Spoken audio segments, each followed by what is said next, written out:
All right, I don't even know where to start talking about yesterday's college football game. Unbelievable day of college football. Obviously, I'm not able to do the Your Season is Over video again. I hope things are going to get back to normal soon.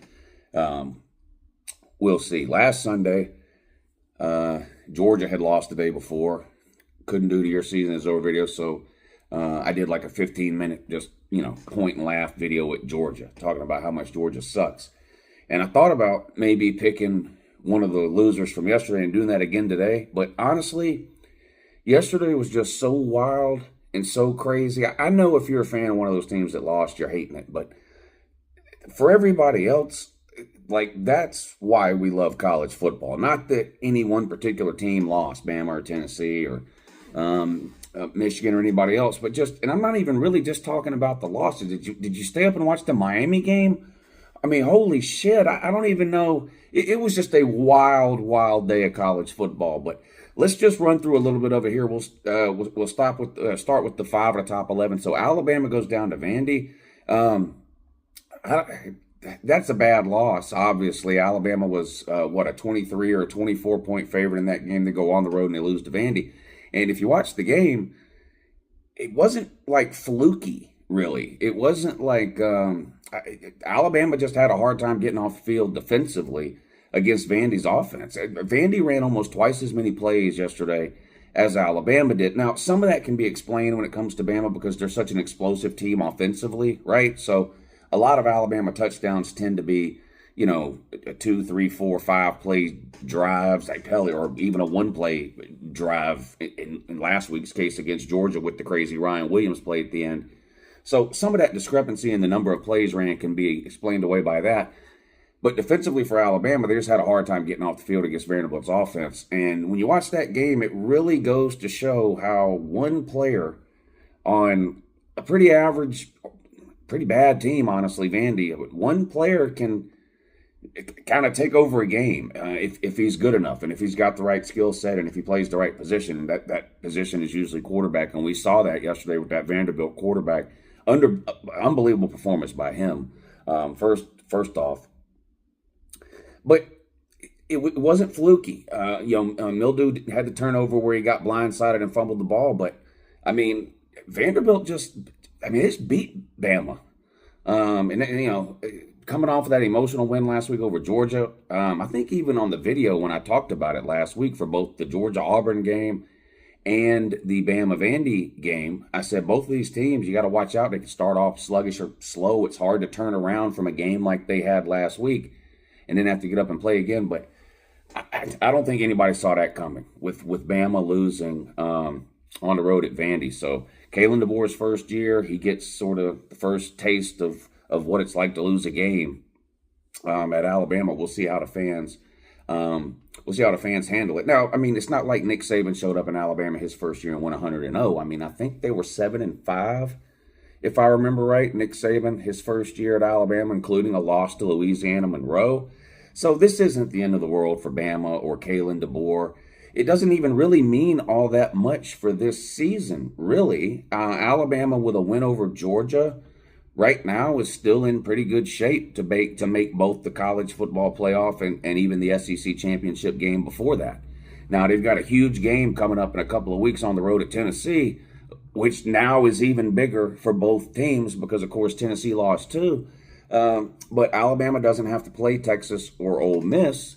They play Missouri, another team we're going to talk about in a minute that just they got blown out yesterday by Texas A&M.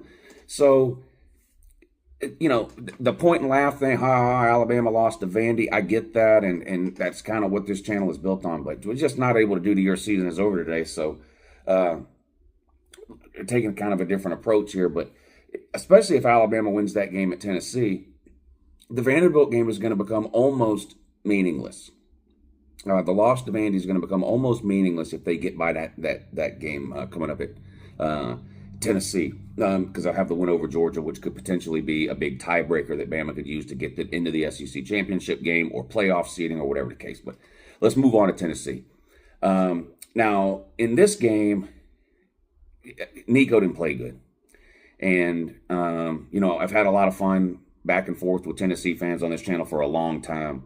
And for the last couple of years really about Nico. The hype has kind of been building, bubbling beneath the surface, kind of when it comes to Tennessee fans and the way they talked about Nico going all the way back to the minute they signed him.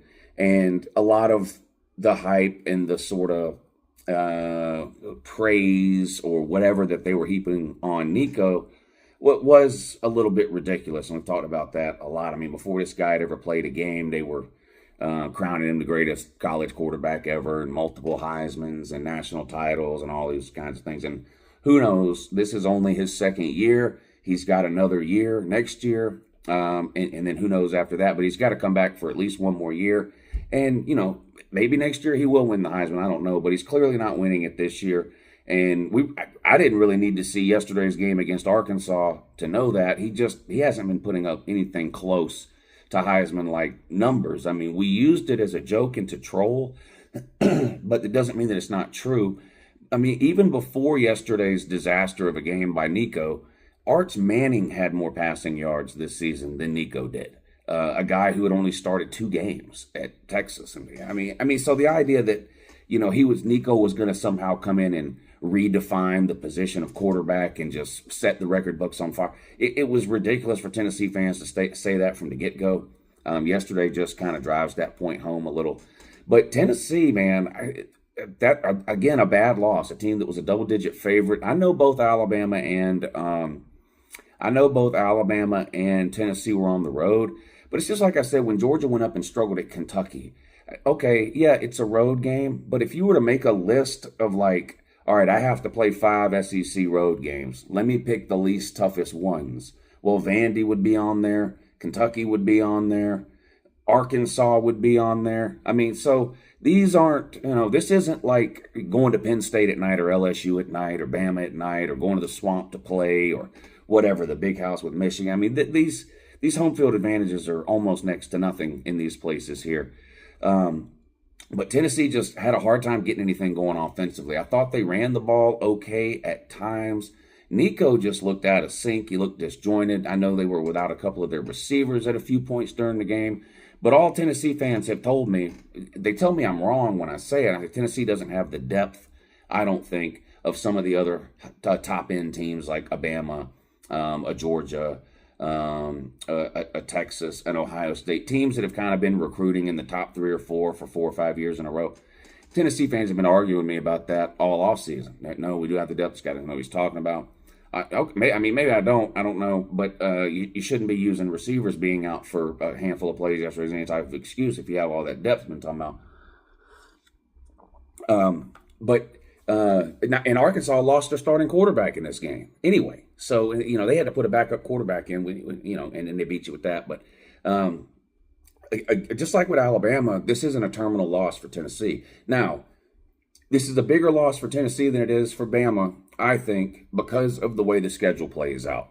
Alabama's got Tennessee, and that's about it, unless you want to count Missouri or maybe LSU, which I don't think is all that good either.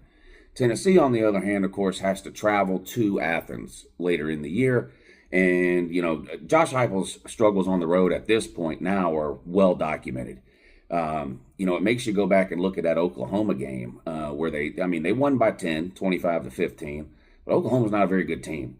And again, that was a situation where a team was playing their backup quarterback. Now, in the case of Oklahoma, it wasn't because Jackson Arnold got injured.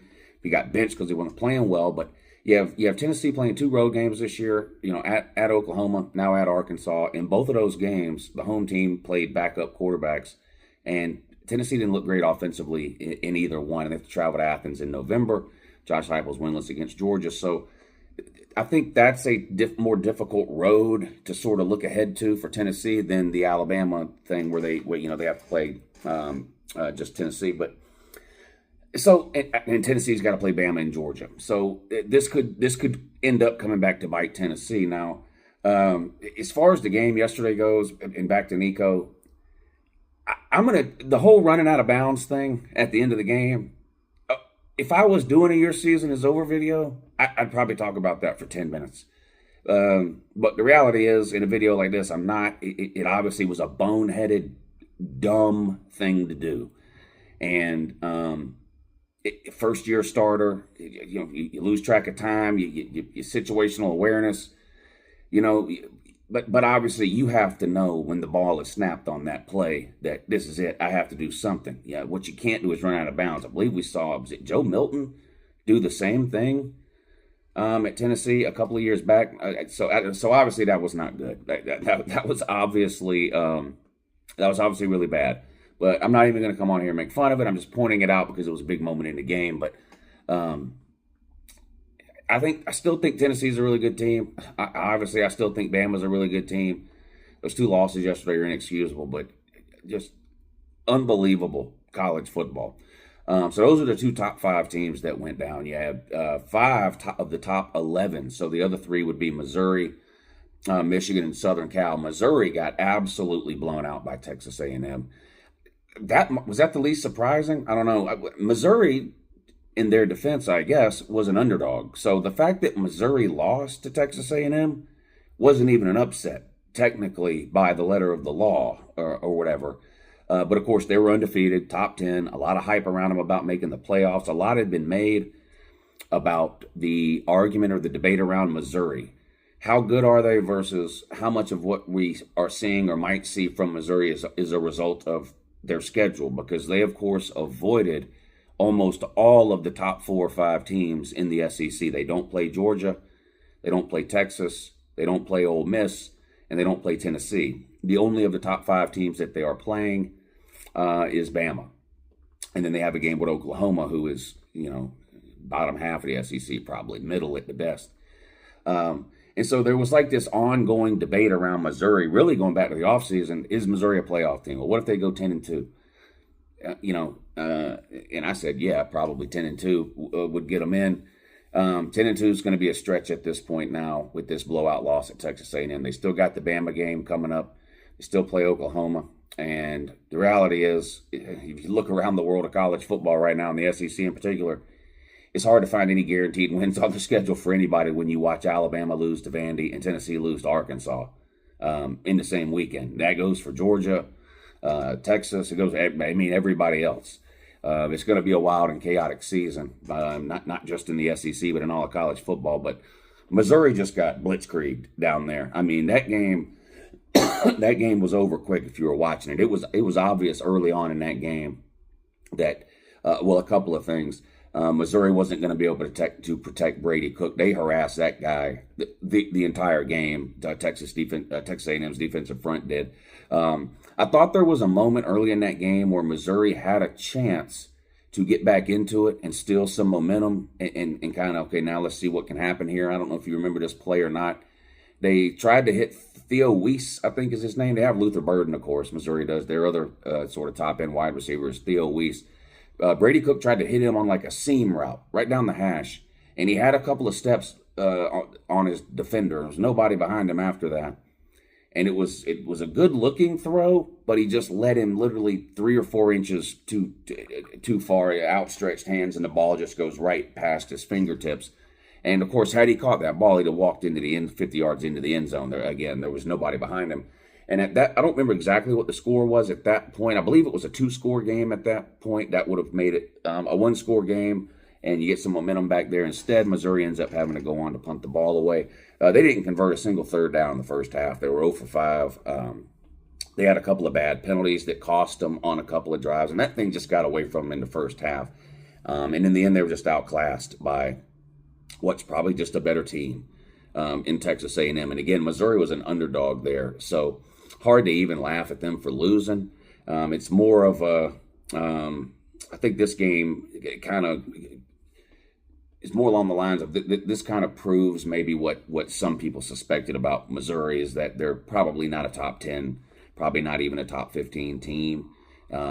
We'll see going forward what they do. Like I said, they do play Bama coming up here in a few weeks, so we'll see. Moving on to the other game, Michigan. Michigan lost and Southern Cal lost. Michigan lost to Washington, and again, for reasons unknown to me. This is why I don't work in Vegas. Washington was favored over Michigan. Now, I thought it was a mistake when I saw it. Now, clearly, I was wrong and Vegas was right, and that's usually the case. But they had Washington as a small favorite over Michigan. So, again, not technically A upset.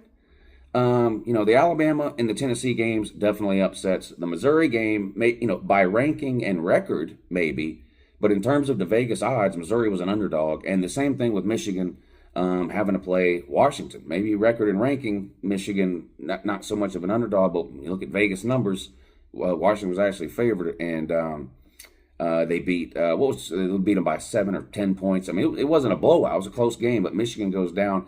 And again, even though I picked Michigan to win that game, I don't think that's all that surprising. I mean, here's the reality about college football. Somebody running through the regular season, just steamrolling everybody they play, is extremely rare. It almost never happens. Almost every team in college football is about what Michigan is this year. Michigan's capable of beating a few good teams here and there. They're capable of losing to Washington. They're probably going to lose to Ohio State, or they're obviously going to lose to Ohio State. But that's the norm. Not for Michigan in particular. I mean, in the world of college football, the idea that we think these 5 teams are the best, so these 5 teams should go out every week and win by 50. That's not reality. That's not. If it was, Alabama would have a bunch of 15-0 seasons.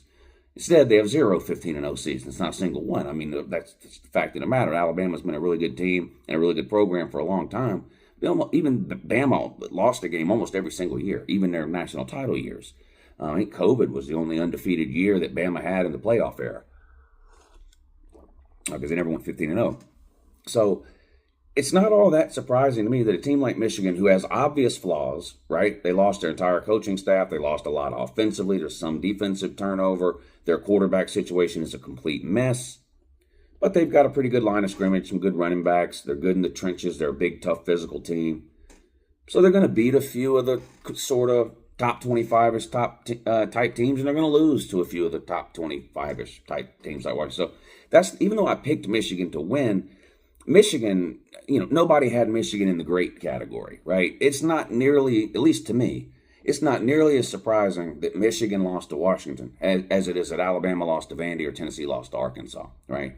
The Missouri loss and the Michigan loss really aren't even that surprising at all, even though both of those teams were, of course, ranked higher. They were both underdogs by Vegas. And then you've got Southern Cal losing yet again for no reason. It's just a really bad Minnesota team. I mean, this just can't be explained. That's probably the most, of the 5 losses that everyone's talking about today, Alabama, Tennessee, Missouri, Michigan, Southern Cal. The Southern Cal loss is probably means the most. I don't know what to make of Lincoln Riley beyond what I've been making of him for a long, long time. I honestly don't know if he's a very good coach. He's definitely not a great coach, I don't think. I think he's a great offensive mind. Lucky's not the right word. When it comes to the run he had at quarterbacks, going all the way back to Oklahoma and through Caleb Williams at Southern Cal, lucky's not the right word, because as an offensive coach, as a head coach, as a play caller, whatever, you're responsible for going out and scouting and recruiting players and getting them to commit and getting them to sign and then developing them and then getting them ready to play. And he's done a great job of that when it comes to quarterbacks. I mean, whatever you think about Lincoln Riley, good, bad, or indifferent, he has done that when it comes to quarterbacks. Now, maybe Miller Moss falls on the lower end of that Lincoln Riley QB scale. I mean, we'll see. He's only been the starter for half a season. So we'll see how he ends up over the course of his time under Lincoln Riley. But, you don't even, the list of quarterbacks, Kyler Murray, Baker Mayfield, Jalen Hurts, Caleb Williams. It's just a ridiculous list of quarterbacks that he had. And so what have Lincoln Riley teams done? Well, they've won 10 games a year. And that's it. That's literally it. Won the Big 12 a couple of times. Won the Pac-12. Didn't they win the Pac-12? Or did they lose Pac-12 championship game? Anyway. Conference titles, made the playoffs, doesn't do anything there. The defense, I do think their defense is a little bit better this year, Southern Cal, but not, again, when it comes to a Lincoln Riley defense, the starting point is so low. not punching yourself in the face is like an improvement. So I don't know. I don't have a lot to say, I guess, about the Southern Cal Minnesota game. The story to me about that revolves more around Lincoln Riley, at least to me it does, than what it might necessarily mean for this year's Southern Cal team. I never thought Southern Cal was a playoff team. I just didn't. I don't think they are now. I don't think they're making the Big Ten title game. I don't think they're making the playoffs. That's a bad loss. So, Bama losing to Vandy, Tennessee losing to Arkansas, Southern Cal losing to Minnesota. Those are bad losses. Missouri and Michigan, they were underdogs. So at least to people that, do this for a living, to make the numbers for a living, they expected Michigan and Washington to lose. The Miami game was unreal yesterday. I've already seen the conspiracy theorists out on that. I don't buy into any of that. The whole targeting thing at the end of the Miami game. Miami was down, we're down 20 points with like 10 minutes to go in the game, come all the way back and win. If you didn't watch the last few minutes of the game, Miami needed to stop defensively. They needed to get the ball back. They were down 4 or 5 points, 6 points, whatever it was. They needed to get the ball back and try to score again to win the game. There was a big hit that a Miami defensive player laid on the Cal quarterback. The quarterback scrambled and took off running downfield. There was a big collision. They reviewed it for targeting, and they said it wasn't targeting. Had it been targeting, that, of course, would have given Cal a first down. They then could have bled another couple of minutes off the clock, and the game probably ends. They said it wasn't targeting. Cal had to punt. Miami gets the ball back, and like clockwork, they go right down the field and score. Game over, basically. And so you got the conspiracy theorists out last night and this morning with it's all, it's rigged because the ACC needs this or the ACC. I don't buy into any of that. Why the ACC would rig things for Miami, a team that's never even won the ACC, I don't know. It's beyond me. Why weren't they rigging Florida State shit or Clemson? I don't know why the ACC as an organization would be set up to rig things for Miami. Have you been watching Miami play for the last 20 years? It doesn't look like anybody's been helping them out. Why all of a sudden now do you think that they are? So, it's nothing with the ACC or Miami in particular. I don't buy into these referee conspiracy theories. You know how I feel about referees. I think the majority of them are just really bad at their job. I don't buy into the thing, this is rigged, that's rigged. The conference needs this to happen, and I don't buy into any of that. But definitely 2 weeks in a row now that Miami has escaped disaster. Last week at home against Virginia Tech on that crazy Friday night game with the Hail Mary ending that was called a catch and then not a catch and all that craziness. And then last night on the road at Cal. And I don't know how good Miami is, but right now you'd have to consider them to be maybe the luckiest team in all of college football because they're undefeated and they could easily have those 2 losses. You're talking about a couple of plays here or there in each of those games would have resulted in a loss for Miami instead of a win. But they're undefeated, and a lot of teams around them and ahead of them lost. So we'll see what that means for the AP and the coaches poll and all that when that comes out today. But, of course, none of that really matters. It's all about, in the case of Miami or anybody in the ACC, it's about winning the ACC so that you can get into the playoffs. I still think the ACC is going to get 2 teams in. It looks to me right now like Clemson and Miami are both going to the playoffs. Clemson is looking pretty good. Their offense looks a lot better to me now than it did the beginning of the season when they played Georgia. And you look at the remaining schedule for Clemson, there's nobody really there. So it looks to me like Clemson is going to go 11-1 and make the ACC title game. Miami and Clemson don't play in the regular season. Miami is probably going to go 11-1 or 12-0. I mean, Miami can lose a game and still make the ACC title game because everybody else in the ACC around them is dropping games. So whatever you think the records will be, Clemson and Miami, it looks to me right now like that's who's headed to the playoffs or headed to the ACC championship game. If they both get there at 11-1 or in Miami's case 12-0 and Clemson 11-1, I think they're probably both going to go to the playoffs. I think the ACC probably will end up getting 2 teams in. And I think they would deserve that if they're both 11-1 or 12-0 in the regular season. I do think they both would deserve a spot. But the SEC is going to be a train wreck. The SEC is going to be a mess. The Big Ten, Oregon and Ohio State play this week. I think those are the best two teams in the Big Ten. I thought it in the offseason. I wavered a little in the beginning of the season. Oregon didn't look great. It's starting to look a little better now. They're hosting Ohio State, so Ohio State's got to go to Eugene. Right now, it still looks to me like they're probably playing twice. Now, Penn State is the team to keep an eye on. You watch them play, it's nothing flashy. It almost looks like they're moving in slow motion. Is that because of their uniform color? I don't know what it is when you watch Penn State. They always look slow. I know they're not slow. They've got fast athletes all over the field just like everybody else does. I don't know why they look that way, but they just keep finding ways to win. They host Ohio State. Is that right? Do they host Ohio State or Michigan? They only play one of the two, and I'm drawing a blank on which one it is now. I hope for their sake it's Michigan, because Penn State might can beat Michigan. Don't know if they can beat Ohio State. But anyway, so those three teams in the Big Ten seem to have kind of separated themselves. Two of them are going to play for the Big Ten title. Oregon and Ohio State seem like the most two likely to me, with Penn State sort of maybe being a fly in the ointment there.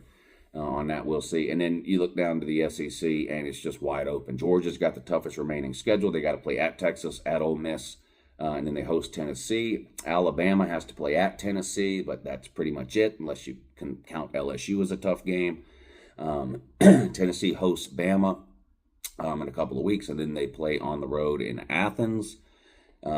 Texas only plays Georgia. They don't play Bama, Tennessee, or Ole Miss. Or Mizzou for that matter, and then Missouri plays Bama. But it's going to be a mess the next couple of weeks. But look, this is why we love college football these days like yesterday. So I know if you're an Alabama fan or a Tennessee fan, you're down in the dumps today. Believe me, I was down in the dumps last Sunday. So we've all been there.